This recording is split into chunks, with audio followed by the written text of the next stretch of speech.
Hi, welcome back to CAS 103.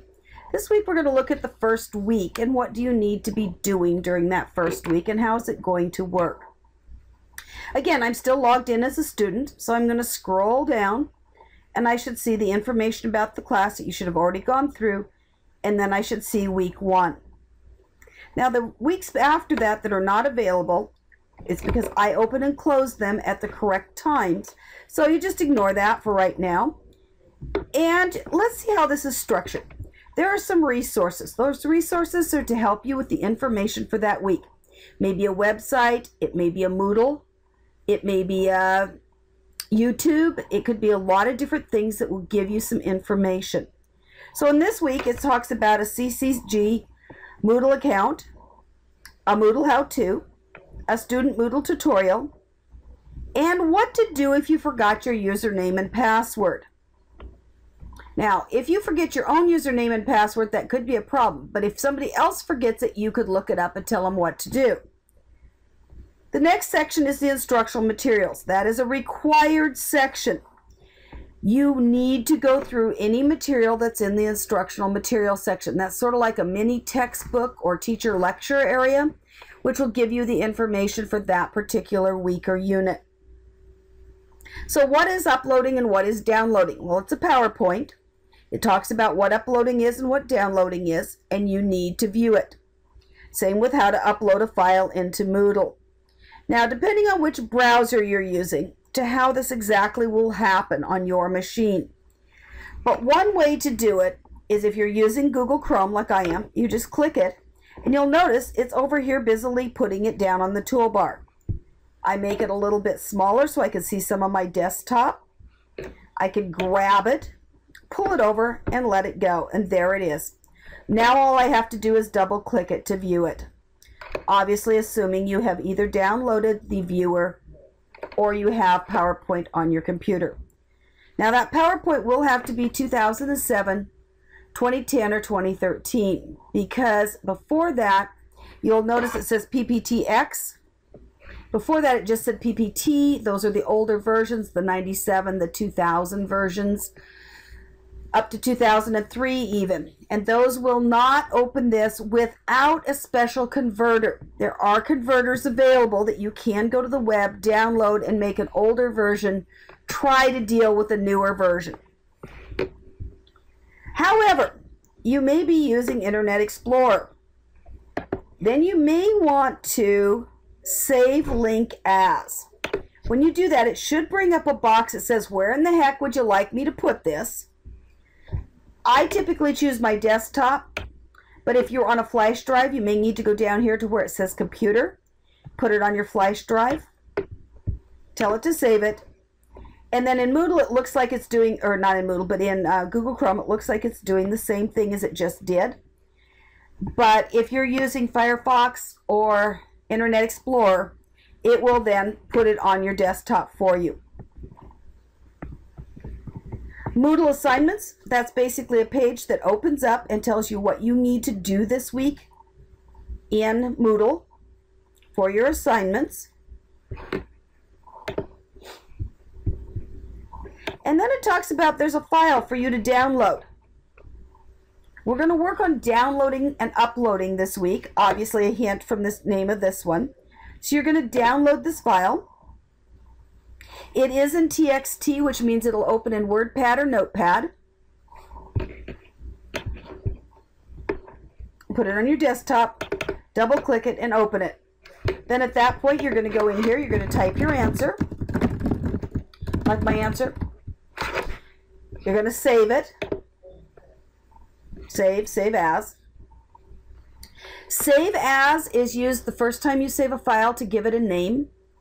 After that, you can just simply click save. In fact, if you want to use the control shortcut for the keyboard, it's Control S for save. Save the file. And then what you're going to have to do is upload the file into Moodle. When I click on that, that's going to take me to a direction box. It says for this assignment, you're to practice downloading and uploading. That's the file. You're going to choose it. Now, one of the most important things to do when you save a file is know where you saved it. Another reason I like Google Chrome, but if you're using Internet Explorer, do that right click, Save As, and put it either on your flash drive or on your desktop. Now I know mine is on my desktop, so I'm going to click Choose File.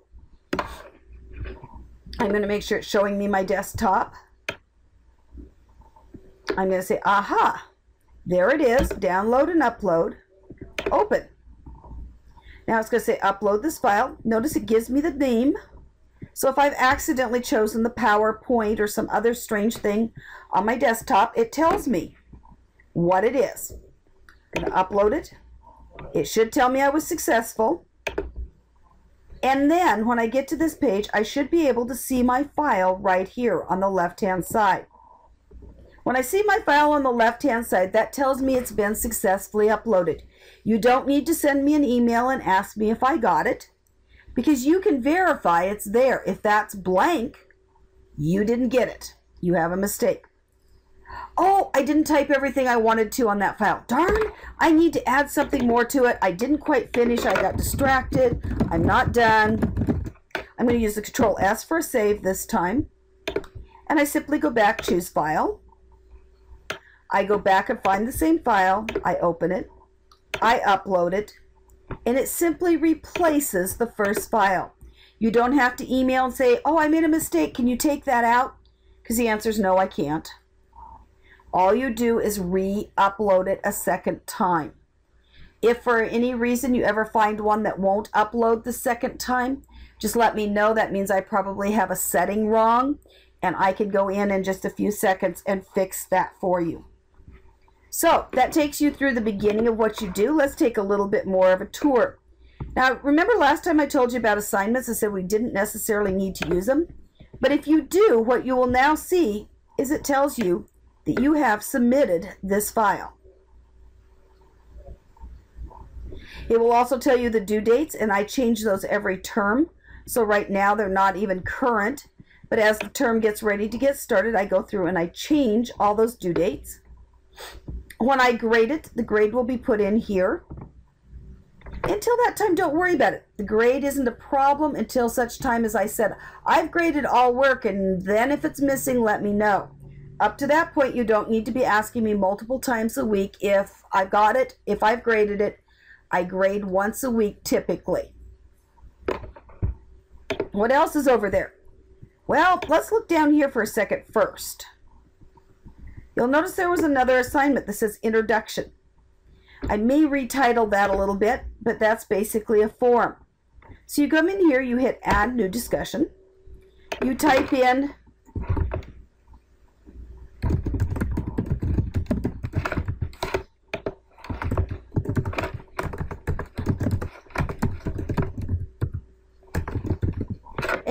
an explanation of who you are.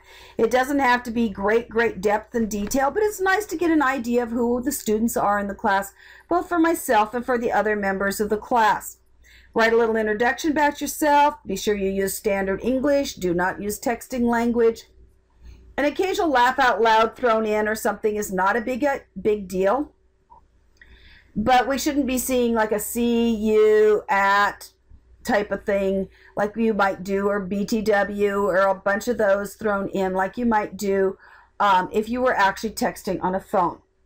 Now this is a class of computers, so we're expecting that you're using a computer to do these assignments, not that you're trying to use a phone. Phones are not Windows 7. This is a Windows 7 class, so please make sure you are using a computer. Now if you need to send me an email because you have a question, that's fine. I can live with the phone at that point. In fact, I'll be replying that way, so it's okay. Now, there's some more settings down here.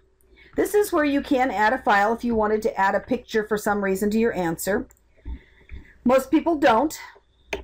This is where you get to make some choices. On the instructor's forum, you cannot change this. I have it set so you must get the emails.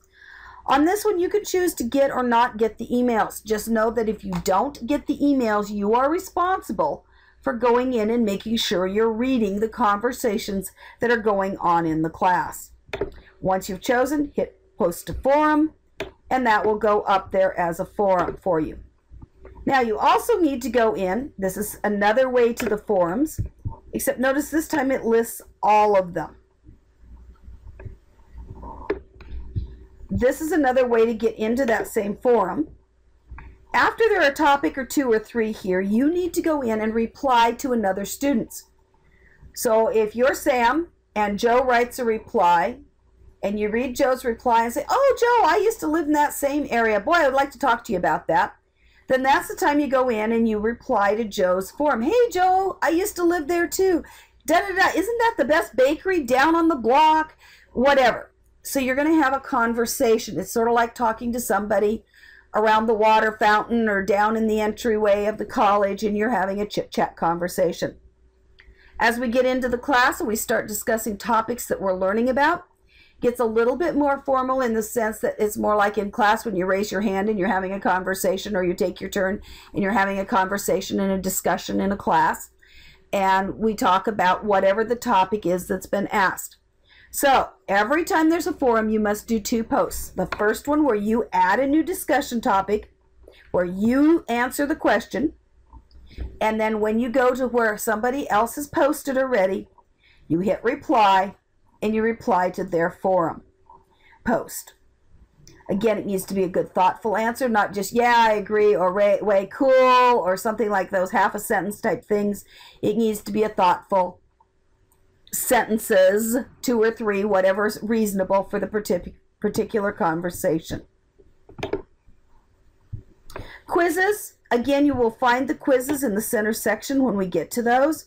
You don't have to be going to the side, but just know that that's a separate way to get there. So for the week 1, you need to go through the resources. You must do the instructional materials. Look at your assignments. You have some downloading, uploading to do. You have a forum to do. And you have a file to upload. There may be more added still, but for right now, that's the beginning of getting you started in the first week of CAS 103.